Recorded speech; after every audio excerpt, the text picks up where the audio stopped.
नाज़रीन, मीरपुर ख़ास में अवां खे अपडेट कंदा हलूं। ब्यूरो चीफ शहबाज़ अली लगारी जी रिपोर्ट के मुताबिक कामरेड मरहूम बुढ़ो कीरियो जी घरवारी सकीना कीरियो पारां ऐवान सहाफ़त मीरपुर ख़ास में प्रेस कॉन्फ्रेंस कंदे इल्ज़ाम हयो वियो आहे त संदसि बीमार पुट गुलाम अली कीरियो के गुज़िरियल ख़मीस जे ॾींहुं CIA पुलिस सैटेलाइट टाउन ऐं तालके थाणे जी पुलिस गॾिजी संदन घर में ज़बरदस्ती गिरफ़्तार करे वरितो, पर हिन वक़्त ताईं संदसि गिरफ़्तारी ज़ाहिर न कई वई आहे।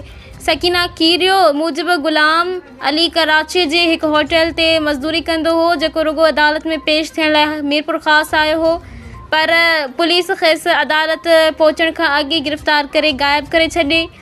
हिन चयो त संदसि पुट बीमार आहे ऐं मजबूरी तहत रोज़गार लाइ कराची वञी मज़दूरी कंदो हो। प्रेस कॉन्फ्रेंस दौरान सकीना कीरियो वस वारनि खां मुतालबो कयो त संदसि पुट जी गिरफ़्तारी ज़ाहिर कई वञे।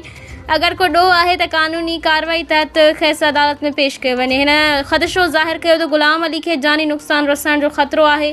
हिन DIG मीरपुर ख़ास SSP मीरपुर ख़ास ऐं ॿियनि वसवारनि खां अपील कई आहे त मामले जो नोटिस वठी इंसाफ़ मुहैया कयो वञे।